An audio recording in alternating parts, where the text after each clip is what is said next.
ব্যাকফুটের বিষয়টা আমি বলি। আমরা ব্যাকফুটে যাবো, জারিফ সামনে তোদের দেখাই দিই। ব্যাকফুটে যখন আমরা যাব তখন আমরা টো নিয়ে যাবো। কিনে যাবো, টো নিয়ে যাবো। হিলে গেলে যদি হিলের উপর যাই এদিকে পড়ে যাবো। কি বুঝতে পারলো আবি? যদি আমি হিলের উপর যাই, ব্যাকফুটে হিলে যাই, হিলে গেলে কি এদিকে পড়ে যাবো। আর যদি আমরা টোর উপরে যাই তাহলে এখান থেকে ব্যালেন্সটা রাখতে পারবো। ঠিক আছে? তো ব্যাকফুটে যখন আমরা যাব বলের কাছে, আমাদের এখানে রেডি পজিশন করে নিলাম। আমরা ব্যাকফুটে এভাবে যাব, এই শোল্ডারটা এভাবে যাব না। ঠিক আছে? ও বেশিরভাগ এভাবে যাচ্ছে না। ও যখন ব্যাকফুটে আসছে ও এইখানে আসে, এভাবেই কিন্তু আসতেছে। এভাবে আসলে পাওয়ার কম হয়ে যাবে বলের কাছে। সম্পূর্ণ এই যে এটা ফোকাসটা থাকবে না।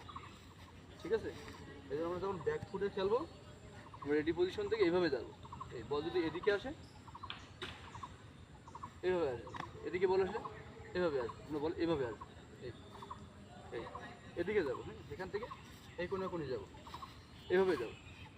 তাহলে বল যদি এদিকে আসে, আমি এখানে আসলাম, বল এখানে ডেলিভারি এখানে করলো এখানে, তাহলে আমরা কী করতে পারি, এখান থেকে লেগ গ্লান্স করে দেবো, চারও হয়ে যাবে। ঠিক আছে? তাহলে এভাবে আসতে হবে, এখানে এসে। ওকে, এটা বল দে, এটা দেখাই। বুঝতে পারছিস? আগে থেকে মারবি না, এটা আগে দাঁড়ায় যাবি না। আরেকটা কী করি, এখানে আসলাম, বল দে, এ দাঁড়াই গেলাম। এটা না, আগে কি করতে হবে, এই পা নেবো। ঠিক আছে? বল আসলে ডান পা, ব্যাট এখান থেকে এলবো, এটা আর এটা একসাথে। বুঝতে পারছিস?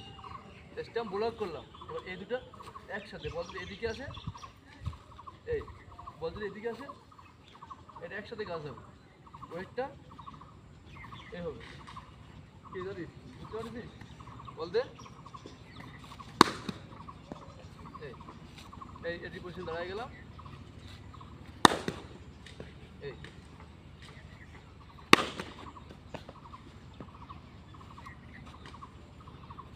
একটা বল এদিকে দে। একটু সবগুলো কাজে লাগাতে হবে, সব দিস না আবার।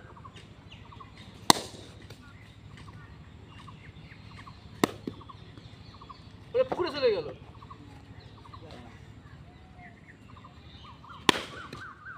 বুঝতে পারছিস? বল একটা নিচে দে, বল যখন নিচে দেখবি, ঠিক আছে, তাহলে এখান থেকে হ্যাঁ তো নিচে না,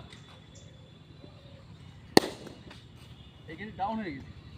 অনেক সময় বল ডাউন, শর্ট বল ডাউন হয়ে যায় না, তখন আমরা কী করি, এখান থেকে একটু ডাউন হয়ে যাবে। দাঁড়ায় থাকলে বলটা লাগবে না, ব্যাটের আগে লাগবে, হয়ে যাবে।